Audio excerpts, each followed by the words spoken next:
Ballari BJP ಕಚೇರಿನಲ್ಲಿ ಯಾವುದೇ ಒಂದು ಖಾಸಗಿ ಕಾರ್ಯಕ್ರಮಕ್ಕೆ ರಾಜ್ಯದ ಮತ್ತು ದೇಶದ ಯಾವುದೇ ಒಂದು ನಮ್ಮ BJP ಕಚೇರಿನಲ್ಲಿ ಅವಕಾಶಗಳಿಲ್ಲ ಖಾಸಗಿ ಕಾರ್ಯಕ್ರಮಕ್ಕೆ. ಅಲ್ಲಿ ಪಾಪ ನಮ್ಮ ಜಿಲ್ಲಾಧ್ಯಕ್ಷರು ಗೊತ್ತಿದ್ದೋ ಗೊತ್ತಿಲ್ಲದೇನೋ ಅಲ್ಲಿ ಒಂದು ಖಾಸಗಿ ಕಾರ್ಯಕ್ರಮಕ್ಕೆ ಅವಕಾಶ ಮಾಡಿಕೊಟ್ಟಿದ್ರು. ಹಾಗಾಗಿ ಸ್ಪಷ್ಟತೆ ಕೇಳಿ ಒಂದು ನೋಟಿಸನ್ನು ಕೂಡ ನಾವು ನೀಡಿದ್ದೇವೆ. ಉತ್ತರ ಬರಲಿ, ಆಮೇಲೆ ಮಾತಾಡ್ತೇನೆ. ಸರ್, ದಿಢೀರ್ ಮಠಗಳ ಭೇಟಿ, ಸಿರಿಗೆರೆ ಇವತ್ತು ಕಾರ್ಯಕ್ರಮ ಇದೆ. ಆಗ ಕಾರ್ಯಕ್ರಮದಲ್ಲಿ ಭಾಗವಹಿಸಬೇಕು ಅಂತೇಳಿ ನಾನು, ನಮ್ಮ ಹಿರಿಯರಾಗಿರ್ತಕ್ಕಂಥ ಗೋವಿಂದ ಕಾರಜೋಳಜಿಯವರು, ನವೀನ್ ಅವರು, ಲಿಂಗಮೂರ್ತಿಯವರು, ನಮ್ಮೆಲ್ಲ ಪಕ್ಷದ ಮುಖಂಡರು ಇವತ್ತು ಬಂದಿದ್ದೇನೆ. ತಿಪ್ಪಾರೆಡ್ಡಿ ಅವರು ಕೂಡ ಇದ್ದಾರೆ, ಹಿರಿಯರು.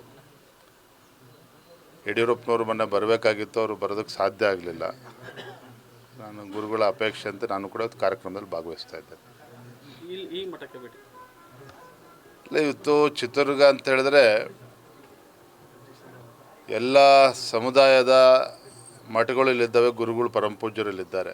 ಯಾವಾಗೇ ಚಿತ್ರದುರ್ಗ ಬಂದಾಗಲೂ ಸಹ ಪರಮ ಪೂಜ್ಯರನ್ನು, ಸ್ವಾಮೀಜಿಗಳನ್ನು ಭೇಟಿ ಮಾಡಿ ಅವರ ಆಶೀರ್ವಾದ ಪಡೆದುಕೊಂಡು ಹೋಗ್ತಕ್ಕಂಥ ಪರಿಪಾಠವನ್ನು ಹಿಂದಿನ ಕೂಡ ನಾನು ಮಾಡ್ಕೊಂಡು ಬಂದಿದ್ದೇನೆ. ಹಾಗಾಗಿ ಇವತ್ತು ಬಂದೇನೆ, ಬೇರೆ ಏನು ವಿಶೇಷ ಏನಿಲ್ಲ. ರಾಜ್ಯಾಧ್ಯಕ್ಷ ಸ್ಥಾನದಿಂದ ಇಳಿಸಲಿಕ್ಕೆ ಸಾಕಷ್ಟು ತಯಾರಿಗಳು ನಡೀತದೆ, ವಿರೋಧಗಳು ಇದೆ. ಪರ ವಿರೋಧ ಚರ್ಚೆಗಳ ನಡುವೆ ವಿಜಯೇಂದ್ರ ಅವರು ಮಠಗಳ ಭೇಟಿ ಇದೊಂದು ರೀತಿ ಕುತೂಹಲಕ್ಕೆ ಕಾರಣ ಆಗಿದೆ. ಏನು ಆ ಥರ ಕುತೂಹಲ ಏನಿಲ್ಲ. ರಾಜ್ಯದ ಅಧ್ಯಕ್ಷನಾಗಿ ಕಳೆದ 1 ವರ್ಷದಿಂದ ಯಶಸ್ವಿಯಾಗಿ ಕಾರ್ಯಕರ್ತರು ಕೂಡ ಒಂದು ಧೈರ್ಯ ಸ್ಥೈರ್ಯವನ್ನು ತುಂಬಿಕೊಂಡು ಕೆಲಸ ಮಾಡ್ತಾ ಇದ್ದಾನೆ. ರಾಜ್ಯದ ಅಧ್ಯಕ್ಷನಾಗಿ ಮುಂದುವರಿಬೇಕು ಅಂತೇಳಿ ಕಾರ್ಯಕರ್ತರ ಅಪೇಕ್ಷೆ ಇದೆ. ಸದ್ಯದಲ್ಲೇ ಕೇಂದ್ರದ ವರಿಷ್ಠರು ತೀರ್ಮಾನವನ್ನು ಕೈಗೊಳ್ತಾರೆ. ನಿಮಗೆ ರಾಮುಲು ಅವರು ಪೈಪೋಟಿಯನ್ನು ನೀಡ್ತಾ ಇದ್ದಾರಾ ಅಂತ ಅವರು ಯಾವಾಗಲೂ ಹೇಳ್ತಾ ಇರ್ತಾರೆ, ನಾವು ದುಡಿದಿದ್ದೀವಿ, ನಮಗೀಗ. ಶ್ರೀರಾಮುಲು ಅವರಿಗೆ ಪೈಪೋಟಿ ಕೊಡುವಷ್ಟು ದೊಡ್ಡ ಮನುಷ್ಯ ನಾನಲ್ಲ. ಯಾಕೆಂದರೆ ಅವರೆಲ್ಲ ಹಿರಿಯರಿದ್ದಾರೆ. ಶ್ರೀರಾಮುಲು ಅವರು ಇರ್ಬೋದು, ಕಾರಜೋಳ ಅವರು ಇರ್ಬೋದು, ಇವತ್ತು ಸನ್ಮಾನ್ಯ ಯಡಿಯೂರಪ್ಪನವರು, ಅನಂತಕುಮಾರರು, ಅವರ ಜೊತೆಯಲ್ಲಿ ಅವರು ಕೂಡ ಅನೇಕ ಹಿರಿಯರ ಜೊತೆ ಅವರು ಕೂಡ ಪಕ್ಷ ಸಂಘಟನೆ ಮಾಡಿದ್ದಾರೆ. ಇವತ್ತು ಅಂತಿಮವಾಗಿ ಪಕ್ಷದ ವರಿಷ್ಠರು ತೀರ್ಮಾನ ಮಾಡ್ತಾರೆ. ಶ್ರೀರಾಮುಲು ಪೈಪೋಟಿ ಕೊಡೋಷ್ಟು ದೊಡ್ಡ ಮನುಷ್ಯ ಖಂಡಿತ ಅಲ್ಲ. ಅದನ್ನು ಆ ರೀತಿ ಅರ್ಥೈಸಲೂಬಾರ್ದು. ರಾಜ್ಯಾಧ್ಯಕ್ಷ ಸ್ಥಾನವನ್ನು ಕೊಟ್ಟರೆ 150 ಸ್ಥಾನವನ್ನು ಗೆಲ್ಲಿಸ್ಕೊಂಡು ಬರ್ತೀನಿ ಮುಂದಿನ ಚುನಾವಣೆಯಲ್ಲಿ ಅಂತ ಹೇಳ್ತಾರೆ. ಖಂಡಿತ ಎಲ್ಲವೂ ಕೂಡ ವರಿಷ್ಠರು ಗಮನಿಸ್ತಾರೆ.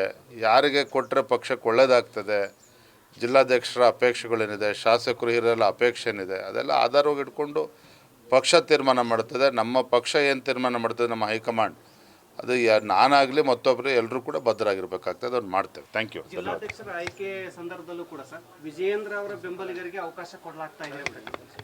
ಚುನಾವಣೆ ಪ್ರಕ್ರಿಯೆ ಇದೆ, ಅದ್ರ ಪ್ರಕಾರನೇ ಆಗಿದೆ. ಹಾಗಾಗಿ ನಾನೆಲ್ಲೂ ಕೂಡ ರಾಜ್ಯದ ಅಧ್ಯಕ್ಷನಾಗಿ ನನ್ನ ಅಭಿಪ್ರಾಯ ಕೊಡ್ತಕ್ಕಂಥ ಕೆಲಸವನ್ನು ಕೂಡ ಮಾಡಿಲ್ಲ.